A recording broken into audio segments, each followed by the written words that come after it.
Shabbat Shalom Mevorach les amis. Shabbat Parashat Shelach. Une paracha lourde de sens, une paracha très difficile. On va lire cette paracha avant de rentrer dans le mois de Tammuz. Le mois qui amène les prémices de la destruction du temple. Et c'est dans cette paracha qu'on a justement le problème de la destruction du temple. Shelach lecha anashim v'yatoru et haaretz. Akadosh Baruch Hu, il va dire à Moshe de prendre des explorateurs pour aller explorer la terre d'Israël. Et on sait que Moshe Rabbeinu ne voulait pas envoyer des explorateurs. Et Akadosh Baruch Hu non plus, c'est le peuple qui a voulu envoyer des explorateurs. Parce qu'ils n'ont pas eu confiance, ils ont manqué de Emouna en Hachem que la terre était bonne. Ils ont eu peur, quelle terre on va aller, alors qu'on sait très bien que tout ce que Dieu y donne, c'est pour le bon. Il faut comprendre une chose, c'est que lorsque Moshe Rabbeinu, il va choisir les explorateurs, les 12 explorateurs, il y a marqué Anashim M, c'est des hommes. Ça veut dire quoi des hommes? Ça veut dire que c'était des tzadikim à ce moment-là. C'était des gens bien, c'était des gens qui étaient des Nassib Bnei Israël, des gens qui avaient en fait un niveau important dans le peuple d'Israël. Alors qu'est-ce qui s'est passé? Pourquoi Shelach lecha? Pourquoi envoie pour toi? Qu'est-ce qu'il a fait Moshe Rabbeinu? Il n'a rien fait dans l'histoire. Lui, Akadosh Baruch Hu lui a dit la terre elle est bonne, il devait rentrer en Eretz Israël, il était content. Après 3 jours au Mont Sinaï, il devrait rentrer en Eretz Israël. Ça a pris 40 ans dans le désert à cause des 10 explorateurs. Sur les 12 explorateurs, 10 explorateurs vont délirer grave.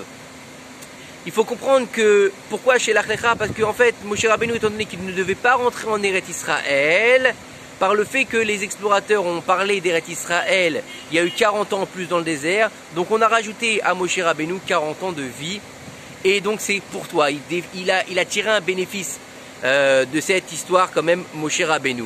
Maintenant alors, qu'est-ce qui s'est passé? Comment est-ce que ça fait que ces hommes-là ont décidé de parler sur Eretz Israël? Rashi nous dit là-bas, comme ils sont partis, comme ils sont revenus. C'est-à-dire quoi? La même intention qu'ils avaient au moment où ils sont partis, ils l'avaient quand ils sont revenus. C'est-à-dire que leur cœur est déjà impur. Mais on a dit que c'était des hommes, c'était des tzadikim. Alors comment est-ce que leur pensée était impure?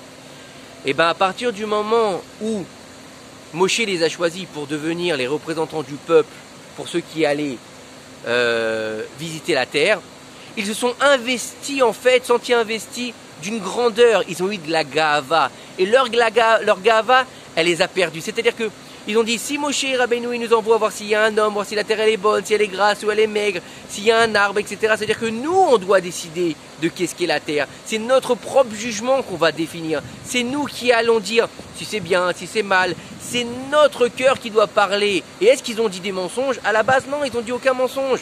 Ils ont dit voilà, la terre elle est bonne, elle est grasse, regardez les fruits, ils ont ramené une grappe de raisin géante, ils ont 8 personnes pour porter la grappe de raisin, ils ont rapporté une grenade, ils ont rapporté une figue.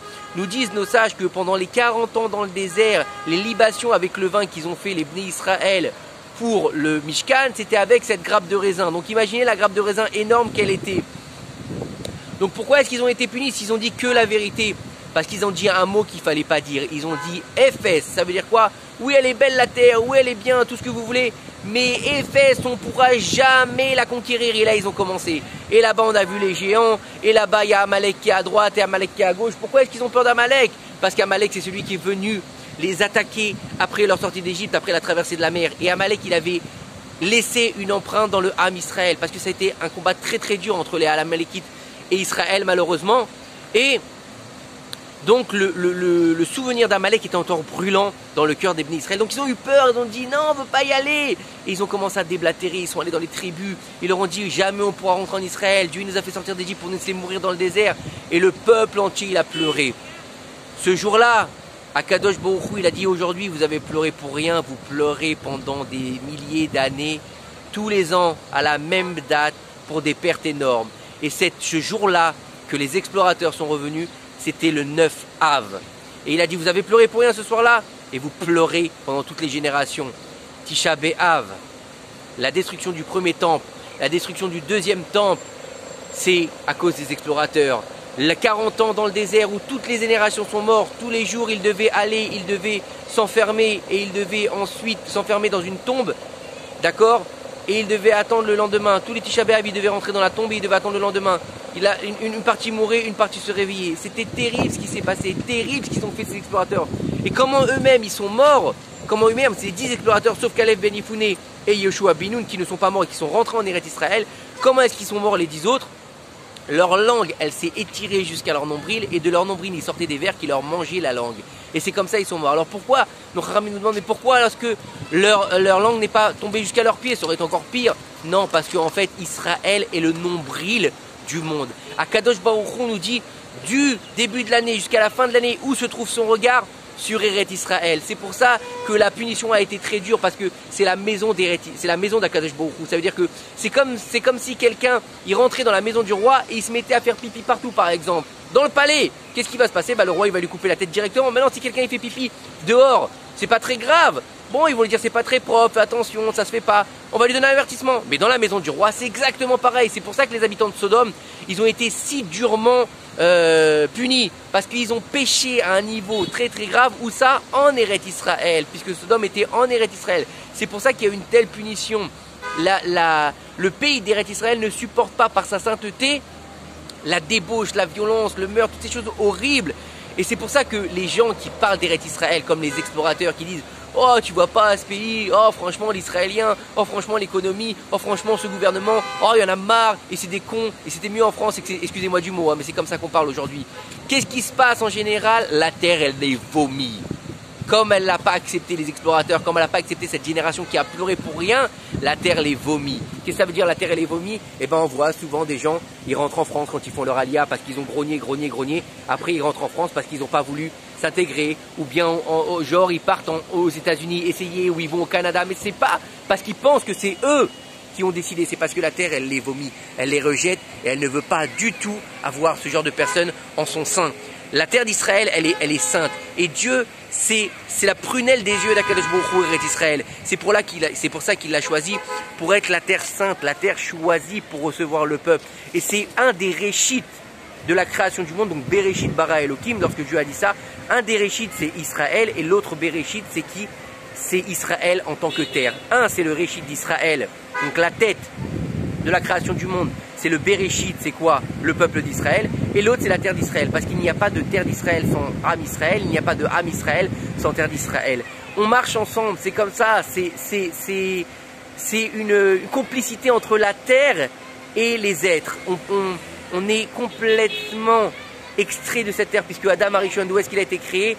Depuis la terre d'Eret Israël. Il faut comprendre que à tel point que Akadosh Baruch Hu, il a puni toute cette génération parce qu'ils ont fait du Lachon Hara sur la terre, sur de l'inanimé, sur des pierres, sur de la terre. Alors à plus forte raison sur les êtres humains. Comment on ne doit pas parler en mal des Juifs? Comment on doit faire attention à notre langue? Malgré tout ce qui se passe, malgré les déboires qu'il y a au niveau de l'actualité, on voit les futurs gouvernements, etc. Oui, c'est vrai, ça fait peur, c'est bizarre. On n'a jamais vu ça, un gouvernement, un type qui va être Premier ministre alors qu'il n'a même pas été choisi en tant que Premier ministre. Oui, ça fait peur. Mais il serait peut-être temps de se dire, au lieu de dire « Ah, ils vont faire ci, ils vont faire ça, ils vont faire ça », comment moi je suis, comment je garde ma langue, comment je suis capable d'aimer Eret Israël, parler en bien d'Eret Israël. Est-ce que pour moi c'est une terre où coule le lait et le miel ou pas? Et moi je peux vous dire, pendant 3 ans, j'ai pas voulu rester ici. Tous les jours, je disais, je me sens pas, je suis pas bien, ce truc. Et ben la terre, elle m'a rejeté. Et j'ai dû repartir en France plusieurs fois faire des allers-retours. À partir du moment où j'ai pris sur moi que c'était ici que je voulais vivre, Baruch Hashem, aujourd'hui, ça fait 20 ans que je suis là. Et il n'y a pas comme Eret Israël. Eret Zavat Chala Voudvash, c'est la terre de nos ancêtres. C'est la terre qui a été donnée à Abraham, Yitzhak et Yaakov en héritage. C'est notre héritage. Depuis le début de la création. Et aujourd'hui on se doit vivre ici parce que le fait d'avoir repeuplé la terre d'Israël, le fait de vivre dans notre terre, le fait de marcher sur notre terre, c'est les prémices de la Géoula. Depuis qu'on est revenu en Eret Israël, c'est les prémices de la Géoula. Et même si le retour en Eret Israël, c'est vrai, a été fait par des gens qui n'étaient pas religieux, ils ont permis le début de la Géoula. Alors bien qu'il ne faut pas suivre leur Maasim au niveau de leur Ashkafa par rapport à la Torah, etc. Oui, mais ils ont quand même été des Gibourim à se battre pour Eret Israël. Il y en a qui doivent avoir le rôle de la Torah, d'aller étudier la Torah, et d'autres doivent être sur le terrain. C'est comme partout, on a des ingénieurs, mais si on n'a pas de travailleurs pour créer le projet, il n'y aura pas de projet. Donc il faut la tête et il faut les mains. Et c'est comme ça qu'on travaille en Eretz Israël.